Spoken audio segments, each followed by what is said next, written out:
안녕하세요. 오늘은 6월 18일이고요. 지금 시간은 새벽 3시입니다. 초저녁에 잠이 들었다가 조금 일찍 일어났어요. 마이크로소프트와 엔비디아는 목표 주가를 상향했어요. SOXL이 단기적으로 상승을 많이 했는데요. 그래도 무조건 홀딩해야 될 것 같아요. 미국과 중국은 다시 손을 잡고 있고요. 중국 배터리 없이는 미국 전기차 시장은 유럽 전기차에 점점 뒤처질 겁니다. 구독, 좋아요 부탁드립니다. 차이나 전기차는 요 며칠 반등에 성공했어요. 그래도 마이너스 38% 손실이고요.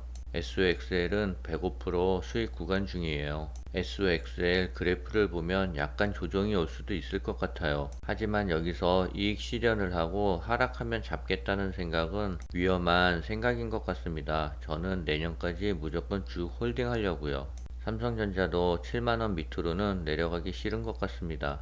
단기 상승으로 약간 행보를 보이고 있는데요. 주가의 흐름은 견조한 것 같아요. 네이버는 추세선을 이탈했지만 다시 반등을 했어요. 이평선을 모으면서 에너지를 응집하고 있는 것 같아요. 차이나 전기차가 드디어 반등에 성공을 한 것 같습니다. 요 며칠 대량 거래량이 발생했고요. 그저께 짧은 영망치 캔들이 나오고 다음날 장대 양봉이 나왔어요. V자 반등이 안 올지는 모르겠으나 앞으로의 주가 흐름은 긍정적일 것 같아요. 이 지루한 하락 구간에서 손절을 하지 않고 버티신 분들이 대단한 것 같습니다. 다음 주 월요일은 미국의 노예 해방의 날이라서 휴장을 하게 돼요. 그리고 21일 수요일에는 파월 의장의 연설이 있고요. 목요일 또한 파월 의장의 연설이 있어요. 주가가 단기적으로 많이 상승해 파월 의장은 매파적인 발언을 할 거예요. 그로 인해 주가가 조정을 보인다면 매수 기회로 삼으면 될 것 같아요.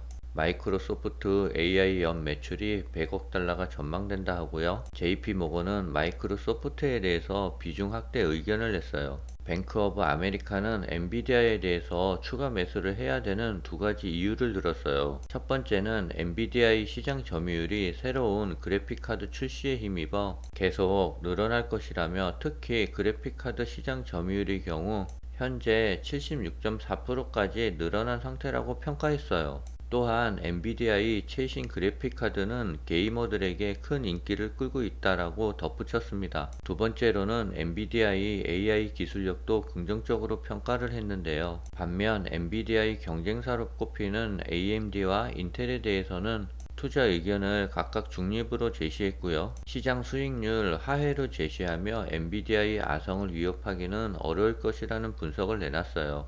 인텔은 폴란드 칩 공장에 46억 달러를 투자한다라는 발표를 했고요. 모건 스탠리는 엔비디아의 상승 여력이 17% 이상 가능할 것이라고 의견을 제시했어요. 미국의 필라델피아 반도체 회사들이 적극적인 투자와 기술 개발로 향후 전망은 밝은 것 같습니다. 우리나라와 미국의 반도체는 무조건 투자를 해야 될 것 같아요. 저는 SOXL이 80달러 정도 가면은 매도를 한번 생각해 보려고요. 시진핑 국가주석이 중국을 찾은 빌 게이츠와 만나 마이크로소프트를 비롯한 미국 회사들이 인공지능 기술을 중국으로 들여오는 것에 대해 환영한다라는 입장을 밝혔어요. 시진핑 주석은 빌 게이츠와의 회동에서 AI 기술의 전 세계적 융성에 대해 논의하면서 미국 AI 기술의 중국 진출을 환영한다라는 뜻을 밝혔습니다. 또한 시진핑은 빌 게이츠에게 중국은 중국식 현대화로 중화민족의 위대한 부흥을 전면적으로 추진하는데 주력하고 있다며 우리는 절대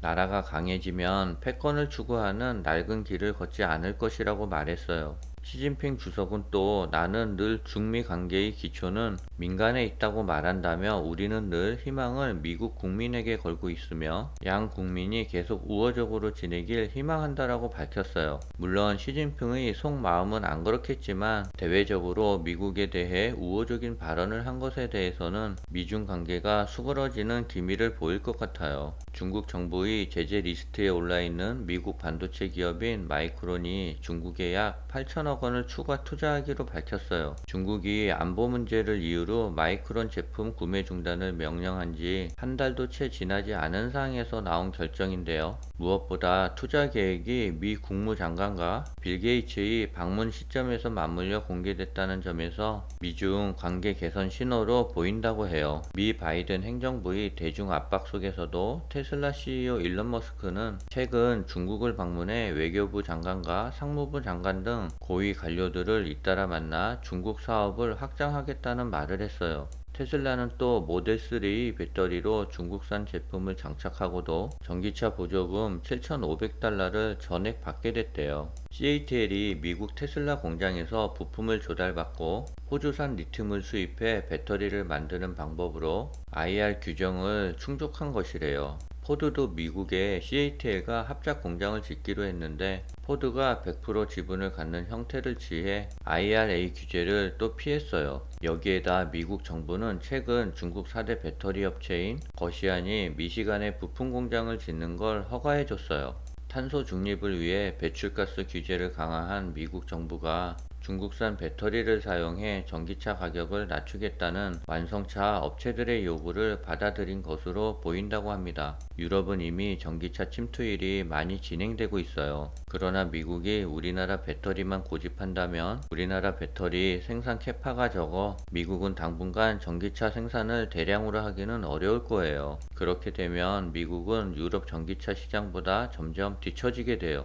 그래서 미국은 자국의 전기차 시장을 빨리 성장시키기 위해서 중국 배터리를 받아들일 수밖에 없어요. 자동차협회 산업연구실장은 전기차가 보급이 점점 확산되다 보면 결정적으로 가격을 낮춰야 하는 요인들이 계속 발생할 수밖에 없다며 중국 업체들은 다른 업체들에 비해 좀 더 유리한 가격 경쟁 구조를 가지고 있지 않을까라고 생각한대요. 미국은 인플레이션 감축법을 통한 대중국 배터리 견제가 사실상 무력화되면서 미국과 중국의 업체들의 합동 움직임은 가속화할 것으로 보인대요.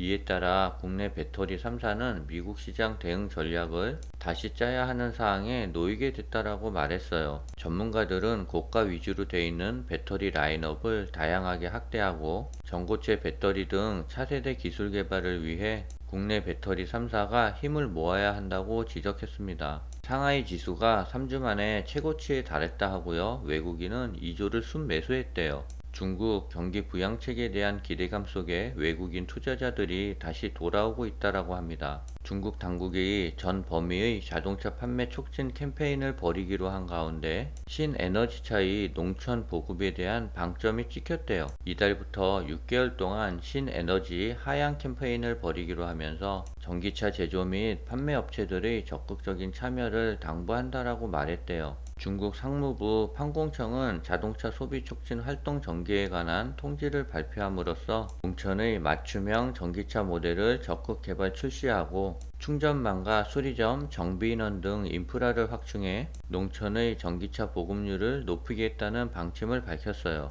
최이등수 전국 승용차 시장 정보연속회 의장은 앞으로 전기차 판매가 급증할 지역은 농촌과 소도시가 될 것이라고 분석했고요. 농촌과 소도시 인구가 8억 명에 달한다면 단거리 이동 수요를 전기차가 완전히 대체할 수 있을 것이라고 설명했어요. 중국 전기차 백인회가 발표한 중국 농촌 지역 전기차 외출 연구에 따르면 2030년까지 중국 농촌 인구 1000명당 자동차 보유량은 160대에 근접할 것이고 전체 보유량은 7천만 대를 넘을 것이라며 농촌 인구의 전기차 구매 수요에 따라 자동차 시장 규모가 5천억 위안가량 늘어날 수 있을 것이라고 나타났대요. CATL은 독일 공장 G2 작업장의 첫 배터리셀 생산 라인이 양산에 달성했고 나머지 생산 라인의 설치와 테스트 등은 박차를 가하고 있대요. CATL은 첫 번째 생산되는 배터리셀은 자사의 모든 테스트를 통과했고 자사가 유럽 고객사들에 대한 현지 생산 및 제품 공급 능력을 확보했다라고 설명했어요. 투자 규모가 2조 5천억에 달한 독일 공장은 CATL이 첫 해외 공장이며 서유럽의 첫 배터리 대규모 양산 공장이라고 해요. CATL이 독일 공장은 연말까지 약 2,000개의 일자리를 창출할 것으로 예상되고요. 현재까지 독일 공장은 약 1,000명 직원을 고용했고 중국 직원은 450명으로 전해졌어요. 독일 공장이 양산에 돌입하는 것에 따라 제품 공급 시간, 거리가 대폭 감소할 것이며 운임도 절감될 것이라고 합니다. CATL과 비아디에 이어 중국 신항다 그룹도 나트륨 배터리 개발에 합류했대요.